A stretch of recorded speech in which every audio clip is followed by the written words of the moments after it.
Welcome, everyone joining us. I'm your friendly neighborhood moderator, Tiffany from Six Red Marbles. I'm just here to make sure things go smoothly. And as you're entering the room, if you could share where you're from, we would love to hear it in the chat. We'll get started in just a couple minutes after everybody's had a chance to get into the room.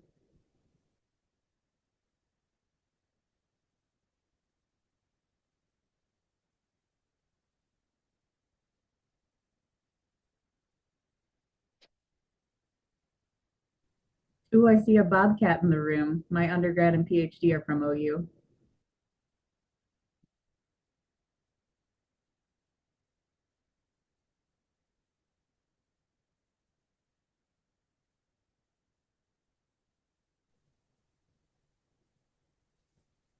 Palm Beach State College. I taught there for 3 years. A lovely place. This is wonderful. Keep sharing where you're from. I love to see it. And we'll get started here in just a moment after everybody has a chance to get into the room. Thank you so much for coming today.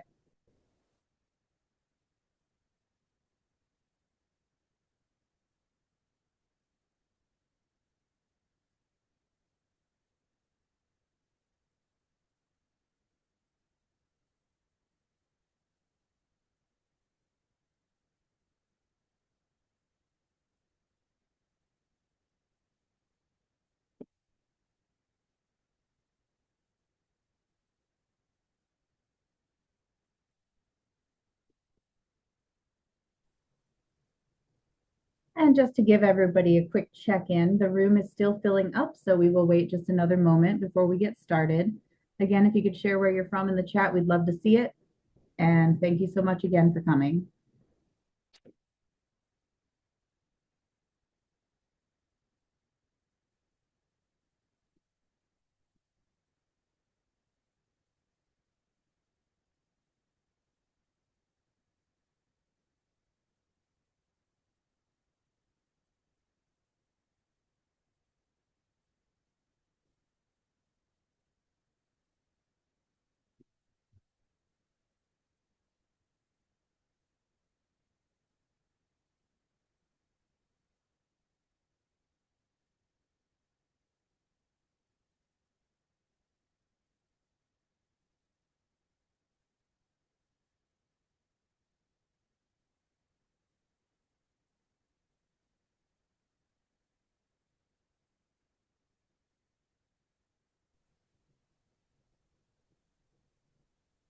I want to thank everyone once again for sharing where they're from.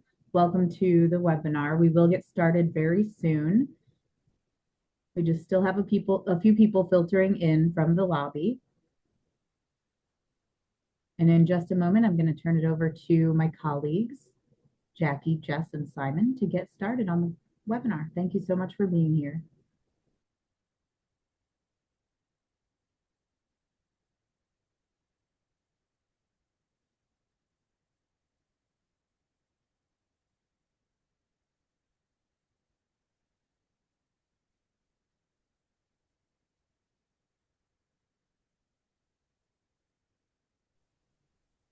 Okay, we do still have some folks joining us from the lobby, but let's go ahead and get started.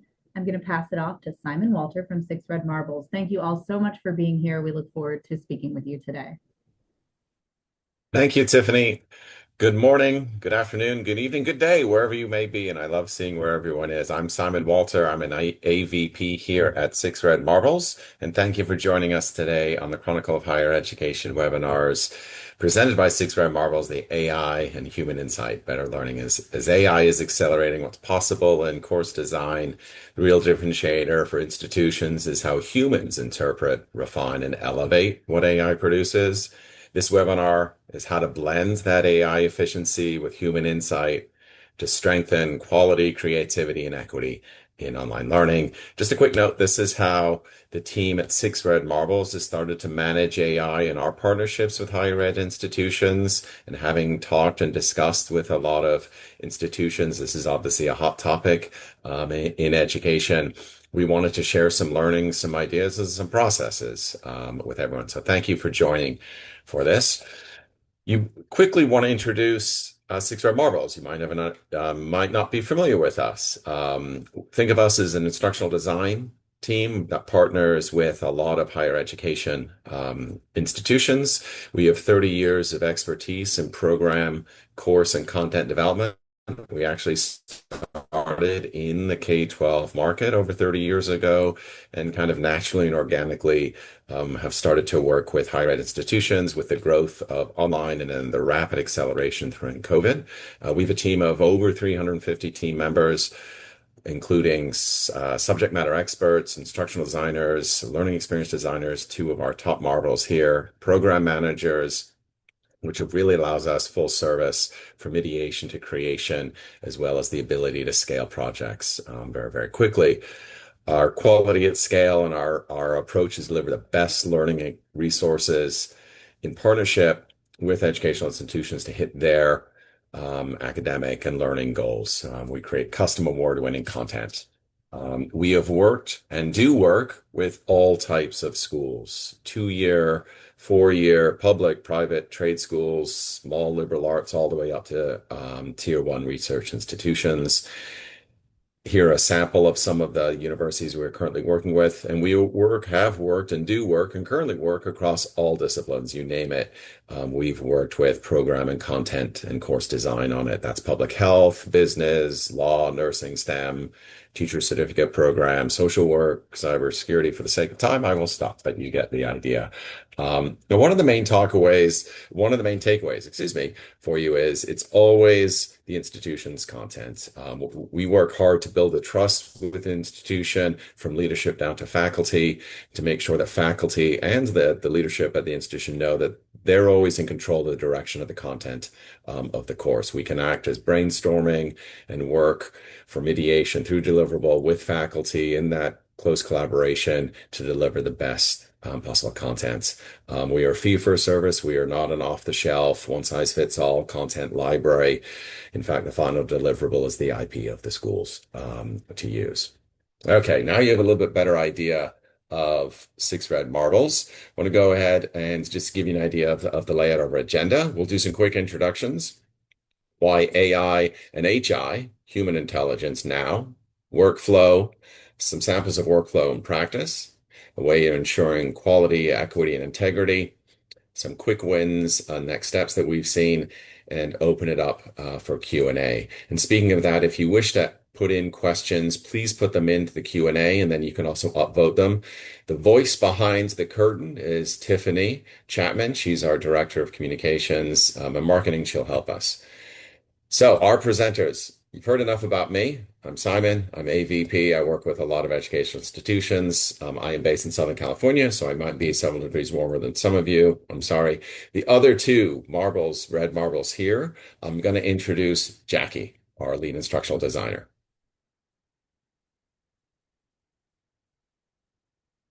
And then we also have Jessica Hatch, who's also another lead instructional designer. They're going to be doing, thankfully for all of you, most of the talking today and walking us through. So Jackie, I'm going to hand it over to you now. Thanks, Simon. Hello, everybody. As Simon said, I'm a lead instructional designer here with Six Red Marbles. I partner with several of our higher ed clients to help them develop instructional materials and courses for their universities. So do we want to move on with introductions or should we go to the next slide? I can go ahead and introduce myself. I am Jessica Hecht. I, unlike Simon, am not currently warm. I'm in cold New York, and I've been working in instructional design for about 7 years, and I am so delighted to see so many people from all over the country attending this webinar.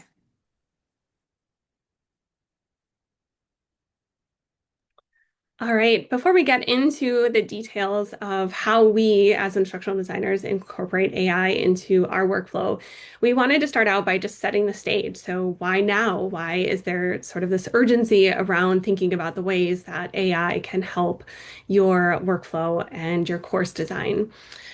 We acknowledge that AI is already part of the classroom for many of you. Your students are using it. You're already starting to think about how do you deal with students using it, and institutions are trying to make decisions about how they deal with AI. For us, though, as instructional designers, the question isn't really about whether to use AI, but how to use it. So, how to incorporate the efficiencies that AI can offer us, but pair that with human expertise to ensure academic rigor, equity, and creativity across all of the work that we do. So just in sum, for us, the opportunity is really about amplification and not automation. As an organization, Six Red Marbles, as Simon said, is very much devoted to developing, very unique solutions for all of our clients. So we aren't looking to automate the workflow in any way. We're really looking to figure out how we can use AI tools, to make us better.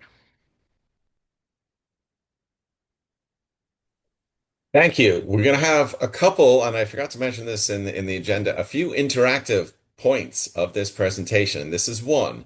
So what you can do, you can see the question on the screen. How familiar is your institution with using AI in course design or teaching? And there are four options there. In order to do this, you can either scan that QR code or go to slido.com and enter number 4261672. And there are four options there. We've already gotten a few options, so thank you for responding. We're seeing a few somewhat familiar with using AI in course design and teaching. A few, let's see how kind of this just plays out. But so far, out of about 20, about half somewhat familiar. Jessica and Jackie, anything standing out?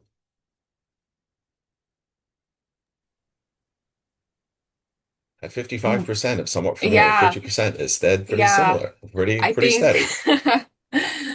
I think we have the right audience. That's what's standing out to me.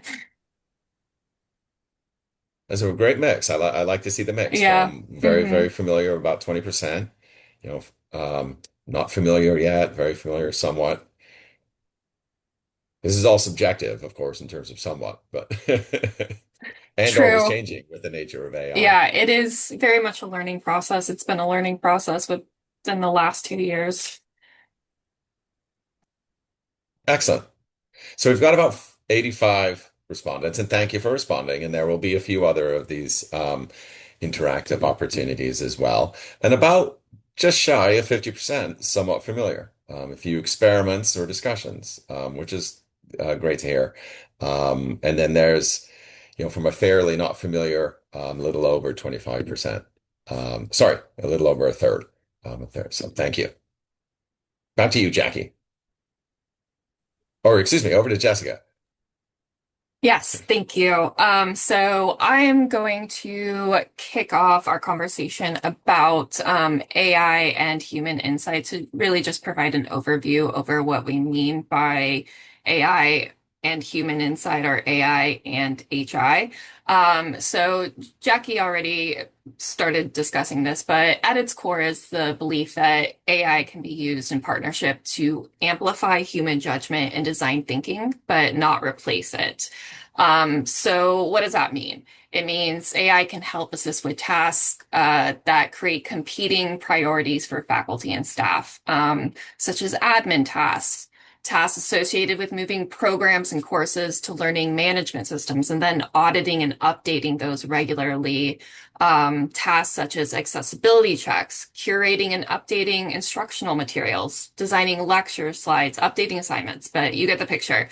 So this support can really help again meet the challenge of those competing priorities we all know you have, and help support you in focusing on the core parts of your role, such as teaching and mentoring students. And from the instructional design point of view, it can also help support us in creating learning environments that are fairer and more inclusive, through an AI enhanced accessibility features, by prompting AI like ChatGPT or Claude to apply frameworks like universal design for learning, or different pedagogical contexts. And it can also, and this is really near and dear to me, it can also help us address the technology gap by supporting you as you in turn prepare students for a world in which AI is ubiquitous. So moving on to really provide an overview of what this workflow entails. So when it comes to designing AI assisted courses, there are a number of guidelines out there, including our own AI plus HI workflow. This workflow starts with ideate, where AI assists with brainstorming and alignment mapping, so alignment to program, course, uh, and weekly learning objectives. This step can take place at the beginning of course development or can take place as you need as you're evaluating and updating existing courses. Next, we have the create and refine step, in which you provide the framework and context for AI to start drafting instructional content and working with AI to refine that content so that it even more strongly aligns with learning objectives and sets students up to learn and to demonstrate their learning. Then you move on to review, where AI, just as a quick note, when we say AI, we're going to be talking about both AI-driven tools, and those generative AI and large language models like ChatGPT and Claude. So as you move on to review, AI can support consistency and accessibility checks. And finally, we land at evaluate, where AI can assist in analyzing data and trends and suggesting targeted improvements.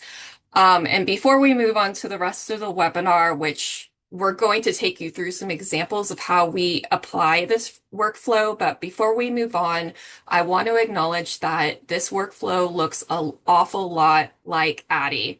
That's a model for instructional design. If you're not familiar, it stands for Analyze, Design, Develop, Implement, and Evaluate.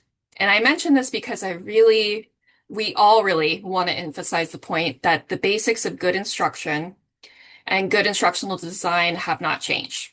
So all these frameworks, backwards design, universal design for learning, adult learning theory, all the pedagogies you're applying to your courses.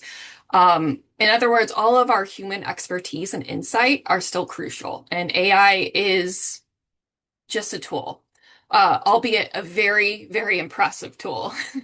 But it is a tool nonetheless. So moving on, Jackie and I are going to illustrate the steps in this workflow by focusing on a few key examples of how we have used AI to develop course components and conduct some of these quality checks, accessibility reviews, and so on. So the first example we have is actually from a client of ours for a professional or graduate level school leaders program. I just want to emphasize that as instructional designers, we aren't content experts, right? So a lot of times we work with professionals in the field to help develop content for the courses that we design. However, we are experts at designing assessment. That's something that we specialize in. So with this client, we were specifically tasked with revising existing assessments to make them more authentic or to give them more real world applicability. And the key for us always is to make sure that anything we design is grounded in the learning objectives or the course outcomes. So we wanted to go through and figure out how we could develop or refine the existing assessments so that they felt more authentic for school leaders who are actually working in schools, who are developing these skills as they were taking their courses.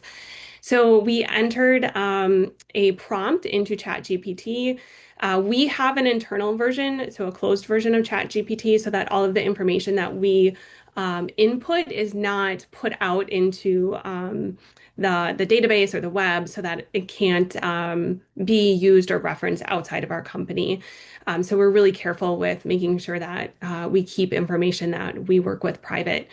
But we were able to utilize ChatGPT in this instance by developing a prompt that included these keywords in terms of what we were looking for. So assessments, we used it. We also used the word authentic, real world applicability.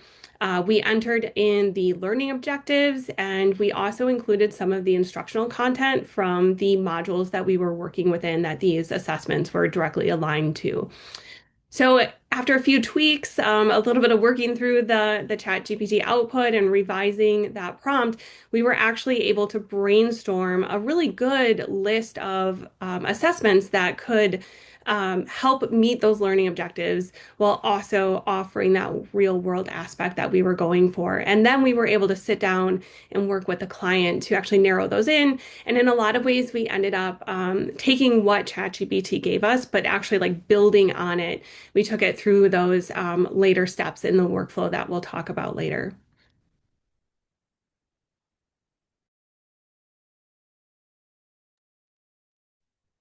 All right, so throughout this webinar, as we take you through the workflow steps, Jackie and I are both going to be illustrating two different examples. My example that I'm going to carry all the way through with you all is a very common scenario. So if you've taught or created an online asynchronous course, you know that facilitating student collaboration, particularly for some of the higher stakes summative assessments like projects, can be really challenging. So for my example, I'm focusing on a sample workflow for using AI to brainstorm a collaborative project for an online asynchronous environment.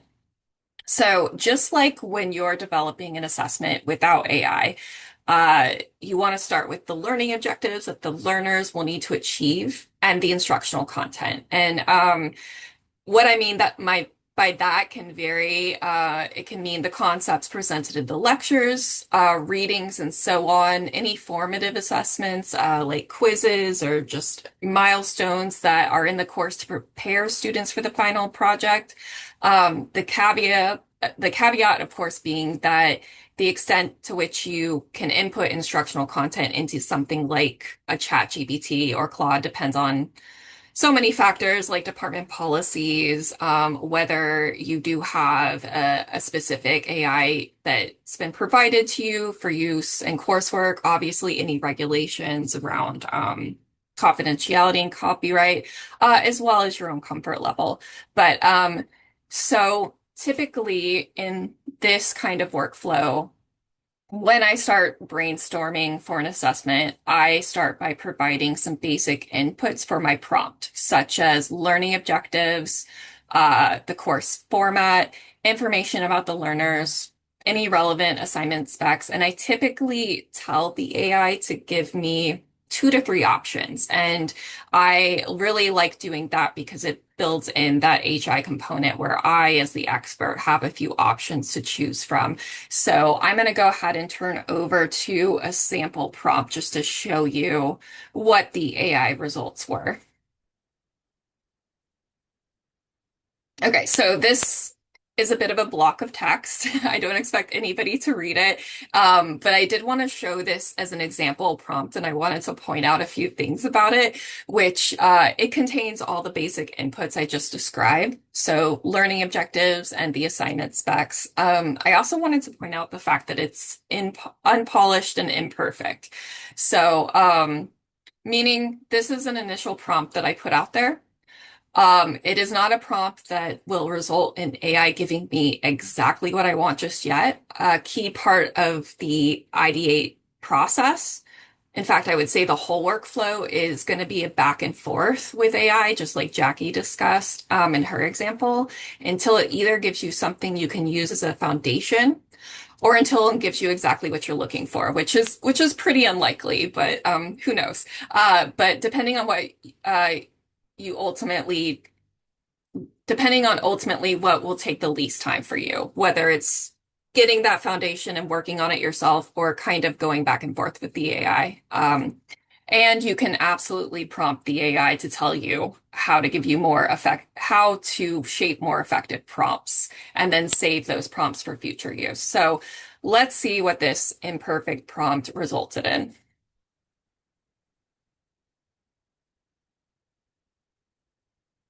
Okay, so this is just a snapshot of what ChatGPT gave me in response to that prompt. This doesn't show the full scope of what it generated. It was pretty lengthy, but as you can see, it provided an idea, as well as the project milestones and timeline.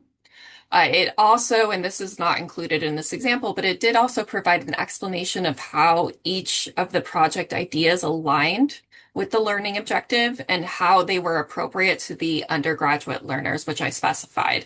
And as you can see, this is the second project idea. This is the one I ultimately liked the most and thought was the most appropriate for the course goals and the learners. However, that still leaves a lot more work for the human part of this workflow because there are still so many other aspects of this assessment design that we have to consider, such as whether or not the project milestones laid out by the AI align with weekly learning objectives. So it aligned with a course objective, but are those milestones from week to week going to align with those weekly learning objectives? What exactly are the student deliverables for each milestone? Will students be set up for success for this project with the existing course materials? And on that note, what other supporting materials are needed? What are the logistical considerations, especially since this is an asynchronous online course, so it's going to be in a learning management system. These are all just examples of what you might consider as you go into the create and refine phase of the workflow.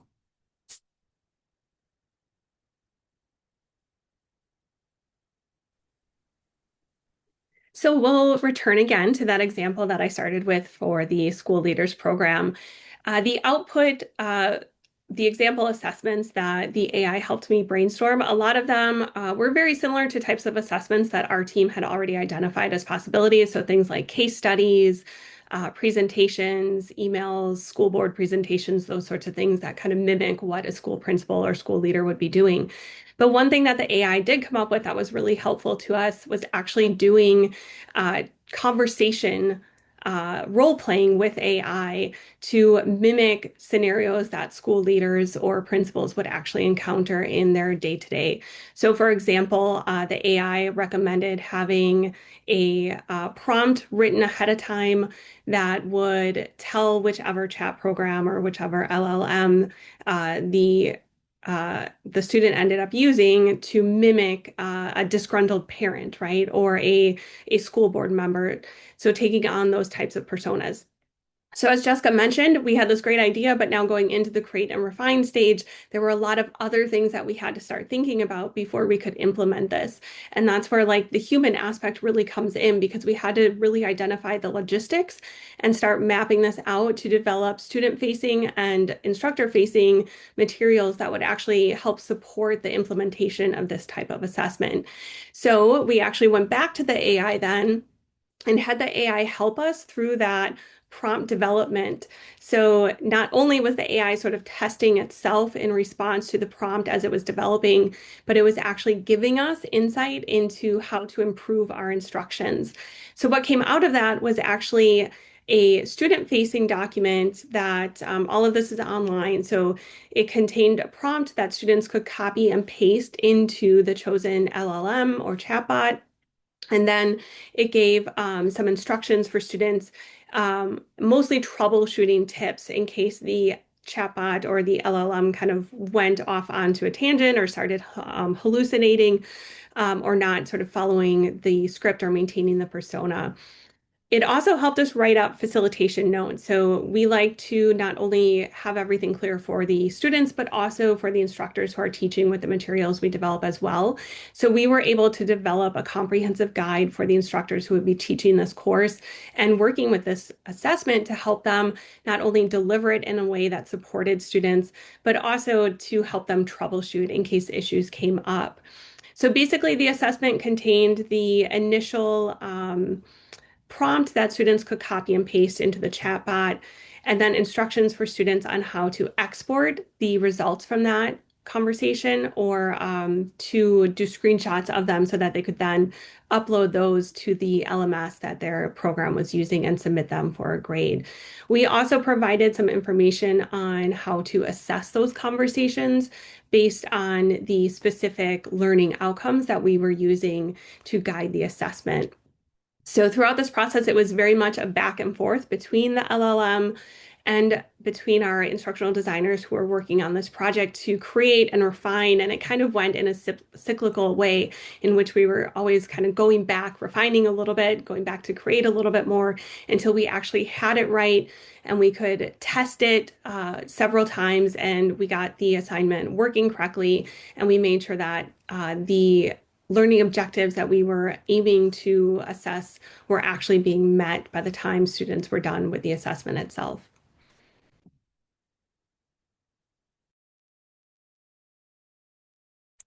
All right, so as we continue with the collaborative project example, just recall that two of the further considerations I highlighted and that Jackie also discussed were logistical considerations, specifically implementing the project in the learning management system, and what supporting materials were needed to be developed to facilitate learner success. So that learner-facing instructions and materials and facilitation guides. So just I want to point out actionable ways that you can work with AI in the create and refine phase. So I want to discuss the fact that AI is really helpful for identifying effective uses for LMS tools and integrations, and then providing the supporting documentation that you and students may need to understand and use these tools. So as an example, I prompted the AI to identify what integrations in Canvas we could potentially use that could facilitate collaborative work and then develop instructions for learners and instructors. The AI identified Canvas groups and collaborations in Canvas, which allows student groups to collaborate on shared documents in Canvas, and which also allows the instructor some visibility into the group work. So that's an aspect, that's a quick win, I think, where AI can really help you save a lot of time trying to figure out and troubleshoot technical aspects of using learning management systems. Um, Technical and creative aspects of using those systems. And then once I had identified that I wanted to go with the AI's second project idea, I prompted it to start developing those learner-facing instructions. So in my initial prompt, I specified, and again, this is my impolished, imperfect prompt on full display. In my initial prompt, I specified that I wanted to include a project purpose. I wanted to make the format easier to read with bulleted formatting, and I had at that point used my human insight to decide on the final deliverables for the project, which were an infographic and a short script for an informational video. And let's see what the AI brought up. So again, this just captures a bit of what it actually generated, but here we can see part of the instructions that the AI produced, specifically ChatGPT. And as you can see, it adapted to the changes I wanted, and it gave me a solid starting place for developing this essential piece of the assessment.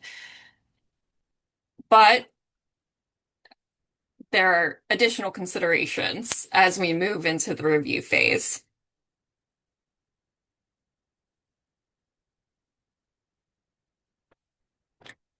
Um, we all know that any assessment, especially a multi-week project, is not just instructions, right? There are so many other considerations to take into account as we move into the review phase. So, what criteria will be used to grade the final project? How can that schedule of milestones that the AI laid out be effectively scaffolded?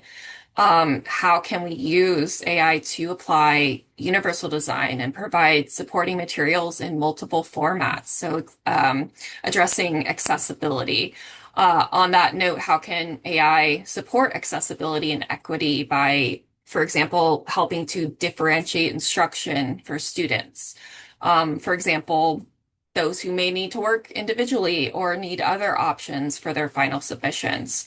As we go into the review phase, we can start to see how AI can support making courses more accessible, and equitable.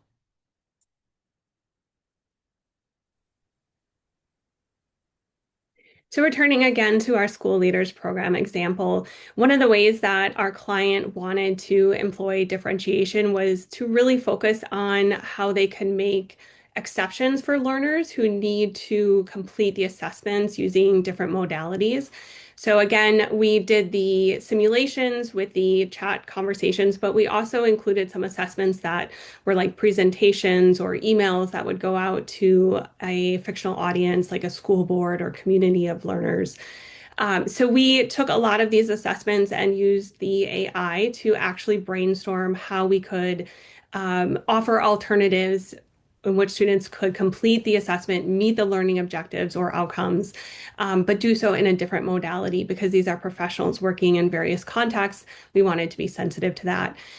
So in the end, we were able to offer alternatives such as recorded presentations, like a video recording or audio recording, things along those lines. We also wanted to revise the assessments based on learner persona. So this program was very specific in that they were aimed towards underrepresented minorities in high-risk schools. So we wanted to include that context into the content that we were producing, into the assessments that they were producing. So, looking specifically at the learner persona and then how we can make sure that not only are we assessing appropriately, but are we using appropriate language and examples that really drive home the equity that this program is grounded in. A couple of more practical ways that we also use AI in this review step is to make sure that we are consistent in quality and accessibility. So everything that we produce goes through an extensive QA process, and that includes accessibility checks at various stages. So the LMS, after the content is uploaded, oftentimes platforms such as Canvas actually have an accessibility checker, which is really useful. So we like to utilize those. We also like to utilize various LLMs for refinement, such as developing alt text for any images, using the header hierarchy to make sure that any content that we're putting in the LLM, or excuse me, the LMS is screen reader appropriate. Tags, color contrast, captions for videos. We utilize LLMs or other AI tools to actually make sure we're hitting all of these components. And these are things as instructional designers we do anyway, but it's also something that as instructors you can easily start, incorporating these things into your own content, utilizing an AI tool, and it'll save you a lot of time. Another thing that we do as well, though, we don't just rely on these AI tools to check the accessibility because, as we all know, sometimes they're incorrect or sometimes they don't catch things or they hallucinate. So we always bring in that human element to do a full human QA, which means we check everything to make sure not only does it adhere to accessibility standards, but also that everything is ready for students from day one.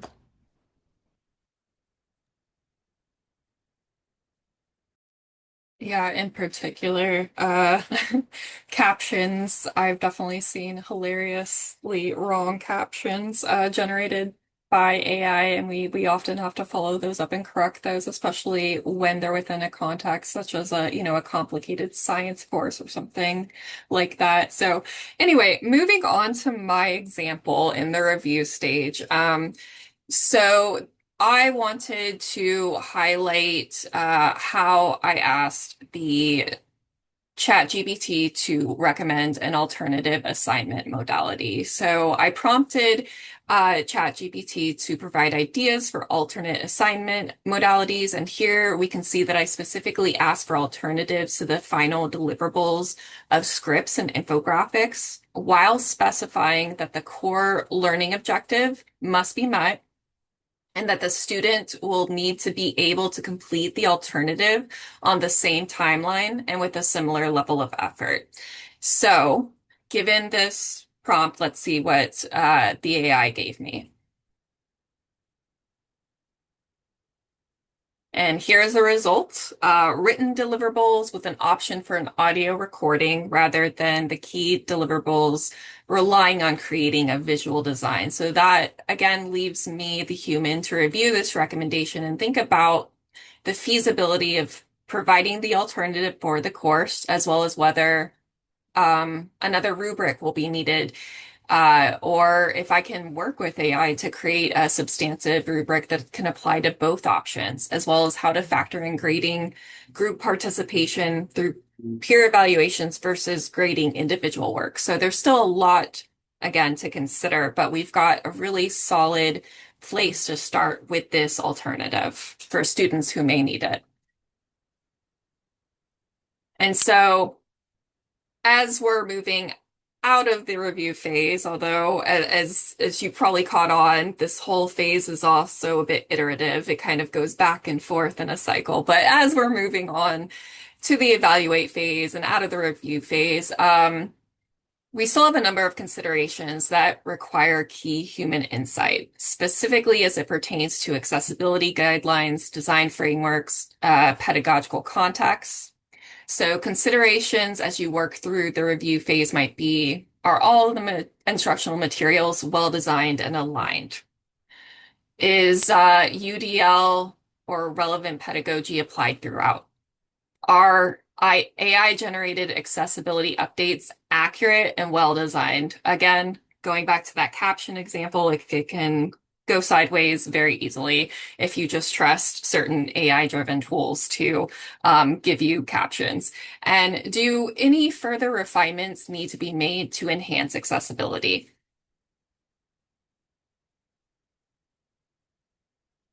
And yes, thank you. All right, before we move into the fourth and final step, I wanted to address a couple of questions that I saw pop up in the chat.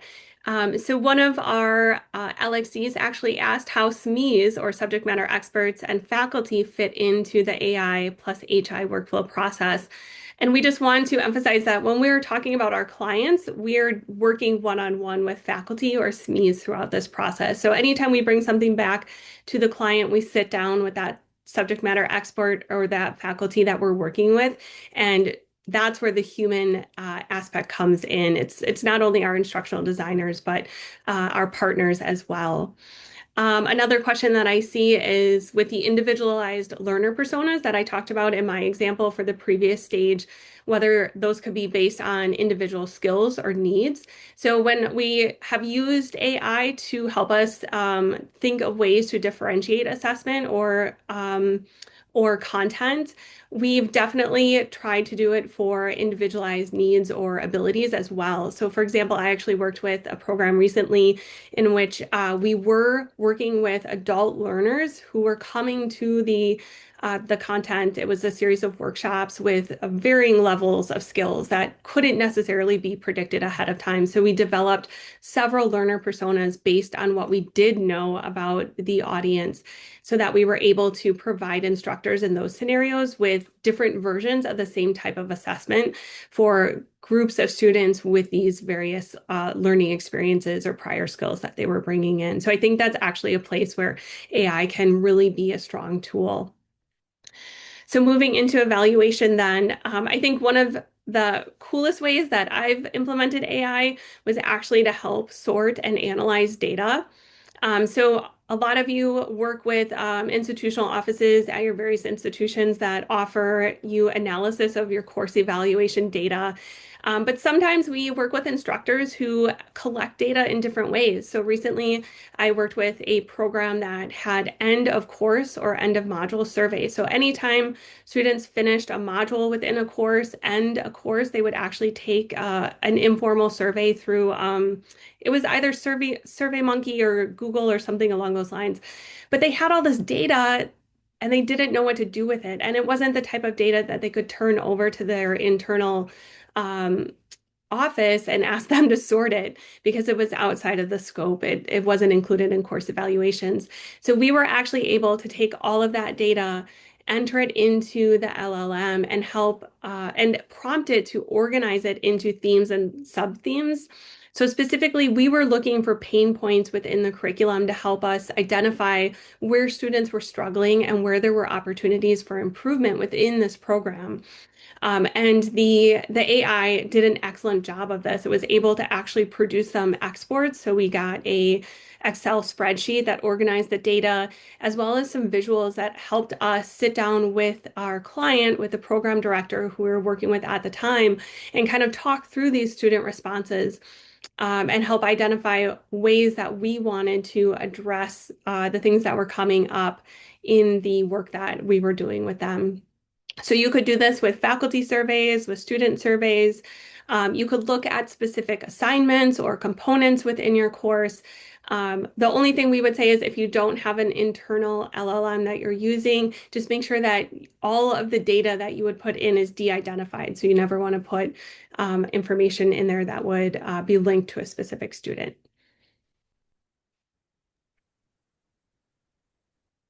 And carrying my example all the way through, I won't, because I don't have actual data for this example, I will not have an AI result, but I can at least provide an example prompt for how you might use AI and course data to make targeted improvements to this particular assessment. So, full disclosure, this is the one prompt that I worked with ChatGPT to actually refine.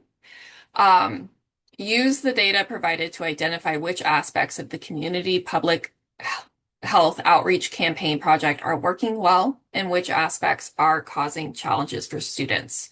Summarize these as strengths and pain points, and then recommend two actionable improvements to address the identified pain points. So that is an example of how you could potentially use the data at your disposal and AI to make some really targeted, actionable improvements that will not be too much of a time commitment for you.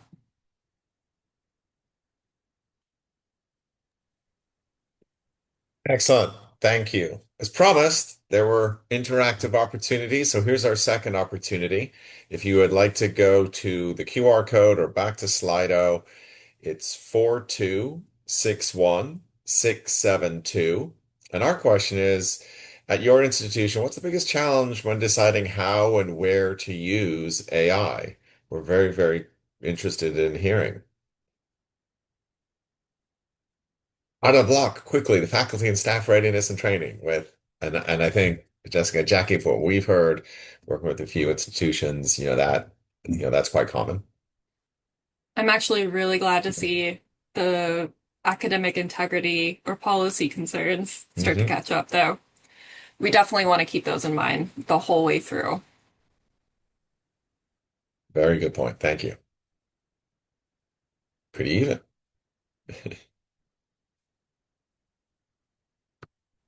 I think let's let this go a little longer so a lot of people can answer. This is a really interesting one. And while we're at it, I wanted to let you guys know we do have some questions coming in. And there was one I wanted to go ahead and bring up while we are watching this poll run really quickly. And that is regarding the closed version of ChatGPT. I did put an answer in the chat, but I just wanted to share that this is something that ChatGPT, Google Gemini, Claude, and a number of other models have an option for where you can have a closed private version that is separated from the public model and it does not feed back into the public model. I hope that helps answer that question. And I see someone else has asked about getting a copy of the presentation. Yes, everything, all the resources will be sent to you after after the event, along with some additional resources. So we hope you'll find them helpful. And now back to you guys. Thank you. So it looks like we've got about 75, and look at that, Jessica and Jackie, an even split between faculty, staff readiness and training and and maintaining the academic integrity. So really, really interesting. And thank you for participating in this survey. And I think, yes, there is a recording and a copy of the presentation that will be sent out. So I'm trying to look at that. And actually, Tiffany, I'll let you handle all of those questions in the chat. Oh, look at that, even split. Um, do we want to move on? Yes. There we go. All right. So as we talk and work and Jackie and Jessica and the rest of the team work with a lot of higher ed institutions, there's aspects of going from insight to action and what can a university do, recognizing what are some manageable kind of low cost ways to begin institutional adoption. And what we've seen and what we've heard and recommended and worked with universities is really this concept of a pilot, within a one course or a program. In other words, start a bit small with it and really get working on that, some familiarity across the team with it. In terms of the aspects that were reflected on the last Slido question, adding a AI integrity statement, to your syllabus template. One thing that we've heard and we encourage, the last one here is the convene a 1 hour faculty roundtable, and that really that opportunity for faculty to sit and share and learn from each other on that responsible use and how they're using it and resources, that peer-to-peer aspect for it. And then from an institutional perspective, in regards to, looking, and if you could go to the next slide, Tiffany, um, the aspect of from an institutional standpoint, and how they can look at AI adoption strategically and balancing innovation and oversight. A lot of universities are working and actively building on that readiness across the institution. As mentioned, start small. A lot of schools, a fair amount of schools that we've been in discussion with, both formally and informally, starting up one program, a department. Um, and this was an interesting comment, the third one here. Create shared guidelines, and not formal policies. We've heard from a few schools, the guidelines, and then in conjunction working with the actual pilot and taking those learnings to help draft policies. And instead of the reverse, creating policies without actually having put anything in place and having any sort of example and experience from it, and then use that pilot data to inform governance and scaling for it. If you have any other thoughts, feel free to drop them in the chat for it. I think the next aspect before we get to the Q&A is a quick, the last Slido for the day, the interactive. And interestingly, this came from, again, talking with a lot of universities as they're being introduced and working and understanding that AI.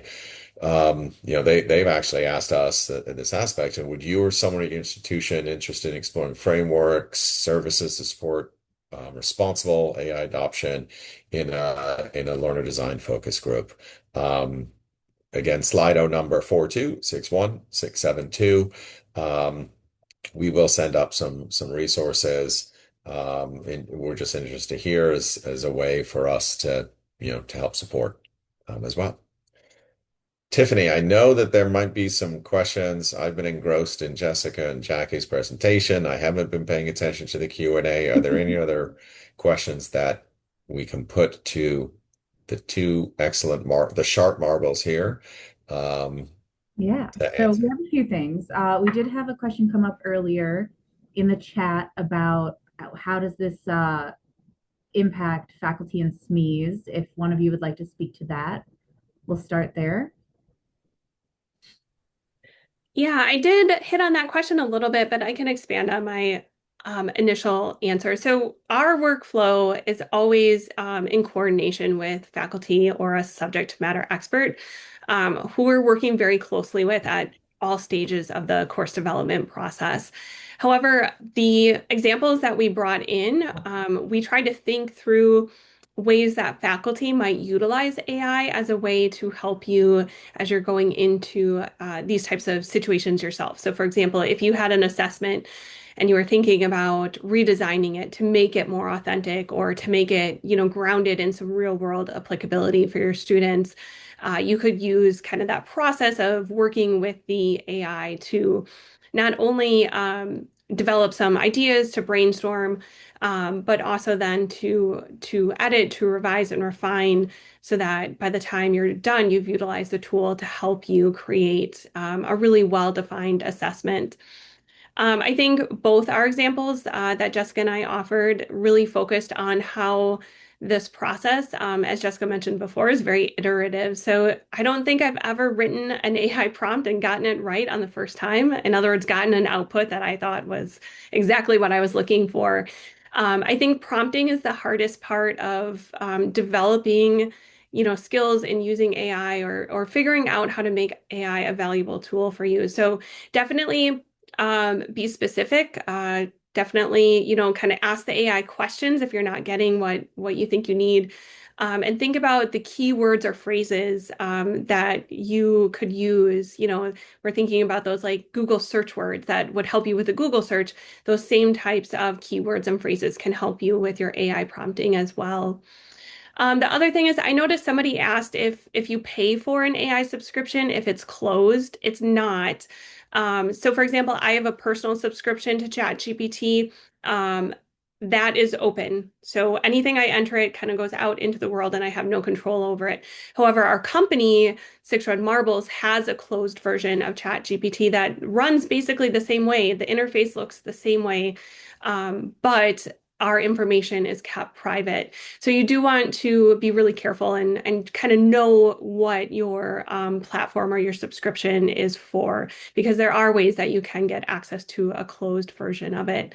I will say though, once you start using it, you can also train the AI to get to know you and what you're looking for. So, for example, if you teach a freshman biology course every year and you continue to come back to that LLM with similar types of questions, or you establish your students, you give it the qualities of the learners that you're working with, you can ask the AI to hang on to that, and then it'll continue to learn and grow. So the more you use it, the better it gets at assisting you. Yeah, you can create different AI within. So, for example, in ChatGPT, you can create other ChatGPTs within the system to help you with specific tasks. For example, I have my own little copy editor that I turn to whenever I have a copy edit question. So there's a couple other questions I'd like to get to before we run out of time. The first one, I did provide an answer around kind of the holistic approach to creating a persona, but we had the question, how do you configure your persona? I think it depends on the particular context or project that we're working on. So, for example, we recently did some workshop materials for a group of laborers, and we knew going into it the skill level or the average skill and ability or education level of those learners. So, we were able to put in very specific demographic data to help then shape the materials so that they were more accessible and applicable to that learner. However, for example, with the program that I brought up earlier, the education program for school leaders, in that case, it wasn't so much about particular skills or abilities. It was more about making sure that the assessments that we were producing reflected the learner's lived reality. So in that case, it was really tying in kind of the characteristics of who the target learner was, and then thinking about the mission of the program as well and making sure that the content we were producing adhered to that. So I think going through and thinking very carefully about like what is the outcome you're hoping for, and then how can you help the LLM understand what it needs to know to produce that outcome. And we are just about out of time. I did have a question in the chat about intellectual property. You will always own your institutional prop or your intellectual property when you work with us. That said, two things. We have two things that have come up that I'm trying to weigh where to go here because we're running low on time. One of those was around agentic AI and building AI agents to support teaching and those sorts of things. The other just came up in the chat. Are students informed about instructors having worked with you? Um, so I would say to that second question, you guys know better than me, but I would assume that students are informed by an instructor if the instructor wants to inform them. That would be solely at the discretion of the client. But otherwise, if you want to address either of those questions before we end the session here, please go for it. I think you're correct, Stephanie, that because what we produce is the intellectual property of the client, it's really up to them whether they do want to advise students about having worked with us.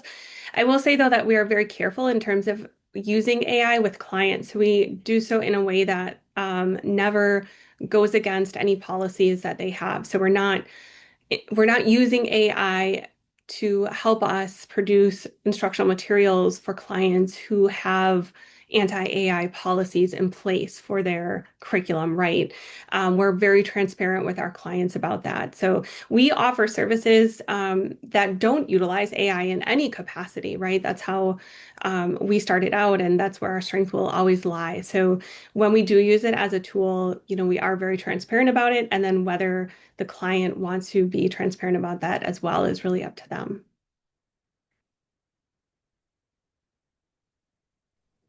Any last words from you, Jess or Simon, before we sign off? I would like to thank No, everyone. I'd like to thank the Chronicle of Higher Ed for this platform. I'd like to thank you, Tiffany, the voice behind the curtain, and especially my co-presenters, Jessica and Jackie, for all the work, answering all the questions, presenting all of this information. And lastly, most importantly, I'd like to thank all the attendees from literally across all over and in most states, and wonderful to see where they are from, for spending your hour with us today. There will be a follow-up email with a link to the recording, which will have the transcript, and there's also going to be a PDF. Um, a download that you can have as well with some of this information. But we thank you for taking the time out today. And we look forward to hearing from you and any other follow-up. And hope you have a wonderful holiday season and safe. thank you so much.